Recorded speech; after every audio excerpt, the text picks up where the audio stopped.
नमस्कार, मी अमोल जोशी. राजकीय शोलेमध्ये तुम्हा सगळ्यांचं स्वागत. कधी प्रवेशाचा गोंधळ, कधी पटसंख्येचा वाद, कधी शिक्षकांवरचा अशैक्षणिक कामाचा ताण. वेगवेगळ्या कारणांमुळे राज्याचं शिक्षण खातं नेहमीच चर्चेत असतं. गेल्या वर्षी एक राज्य एक गणवेशाचा निर्णय सुद्धा असाच वादात सापडला होता. पण आता एक राज्य एक गणवेश योजना गुंडाळण्याचा निर्णय राज्य सरकारने घेतलाय.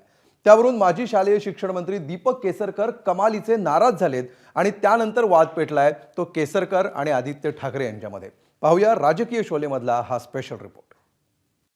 की जे शालेय शिक्षण मंत्री होते तत्कालीन केसरकर साहेब, त्यांनी शाळेतल्या मुलांचा गणवेश देखील सोडला नाही. माझ्यावर बोलण्याची हिंमत खरी तर आदित्य ठाकरेंनी करायला नको होती. लाज वाटण्याची गोष्ट आहे, शरमनाक गोष्ट आहे. कारण माझे जेवढे उपकार त्यांच्यावर आहेत दुसऱ्या कोणावरही नाही आहे. बोलण्यातल्या आवेशामागे विषय गणवेशाचा आहे. माजी शिक्षण मंत्री दीपक केसरकर यांनी सुरू केलेली एक राज्य एक गणवेश योजना नव्या सरकारने गुंडाळण्याचा निर्णय घेतलाय. ही योजना फसल्याचं सांगत सरकारने गणवेशांचा पुरवठा करण्याची जबाबदारी पूर्वीप्रमाणे शाळांकडेच देण्याचं नक्की केलंय. आपल्या मंत्रिपदाच्या कार्यकाळातला हा निर्णय बदलत असल्याचं पाहून स्वतः केसरकर पुढे सरसावले आणि त्यांनी मुख्यमंत्र्यांना भेटण्याचा निर्धार केला. तुम्ही ज्याला मोठ्या प्रमाणात हे करता त्याला पैसे वाचवले पाहिजे, मुलांना स्टँडर्ड कपडा मिळाला पाहिजे आणि गणवेश त्यांच्या मापाचा मिळाला पाहिजे. आणि त्याच्यामुळे महिला आर्थिक विकास महामंडळाने सुद्धा याबाबत अधिकचं लक्ष देण्याची गरज आहे. आदल्या वर्षी जर तुम्ही पहिली सोडली तर सगळी मुलं तिथंच असतात.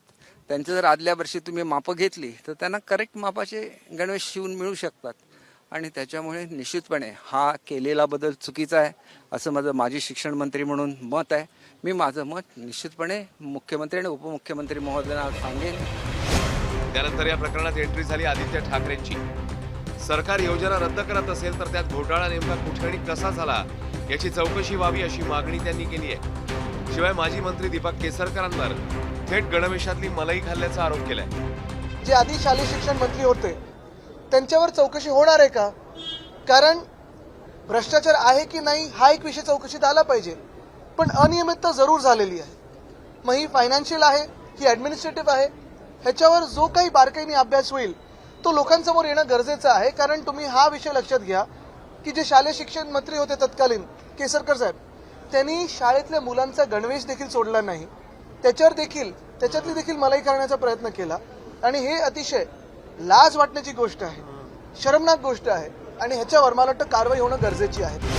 हे आरोप ऐकून केसरकरांचंही पित्त खवळलं. एरवी माध्यमांसमोर अत्यंत संयत भाषेत बोलणाऱ्या केसरकरांनी आदित्य ठाकरेंना थेट उपकारांचीच आठवण करून दिली. माझ्यावर बोलण्याची हिंमत खरी तर आदित्य ठाकरेंनी करायला नको होती. कारण माझे जेवढे उपकार त्यांच्यावर आहेत दुसऱ्या कोणावरही नाही आहेत. एक गोष्ट मी तुम्हाला स्पष्टपणे सांगतो की जर ते बोलत असतील आणि ते विशेषतः युनिफॉर्मबद्दल बोलत असतील तर युनिफॉर्मचं जे टेंडर आहे हे 138 कोटीचं होतं आणि ते 11 कोटी रुपये कमीची त्याला ऑफर आलेली आहे. कोणाला जर कुठे पैसे कमवायचे असतील तर त्यांनी ते एस्टिमेट रेटला दिलं असतं.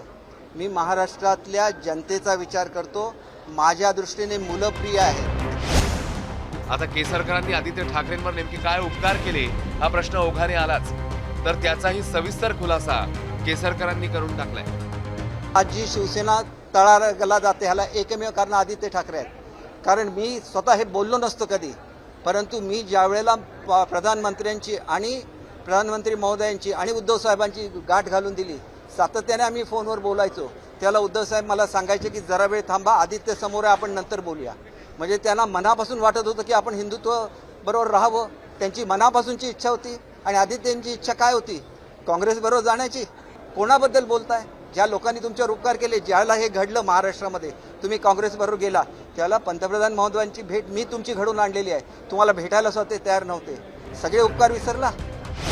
अशा प्रकारे मुलांच्या गणवेशावरून सुरू झालेला मुद्दा केसरकरांनी ठाकरेंवर केलेल्या उपकारापर्यंत जाऊन पोहोचला. गुंडाळलेल्या गणवेश योजनेबाबत आदित्य ठाकरे यांनी केलेली चौकशीची मागणी सरकार गांभीर्याने घेणार का? आणि केसरकरांनी केलेली उपकाराची भाषा आदित्य ठाकरे गांभीर्याने घेणार का? या दोन्ही गोष्टीची आता राजकीय वर्तुळात उत्सुकता निर्माण झाली आहे. आणि सर्वात महत्त्वाचं म्हणजे विद्यार्थ्यांना उत्सुकता आहे ती नव्या वर्षात तरी वेळेत गणवेश मिळणार का याची. ब्युरो रिपोर्ट, एबीपी माझा.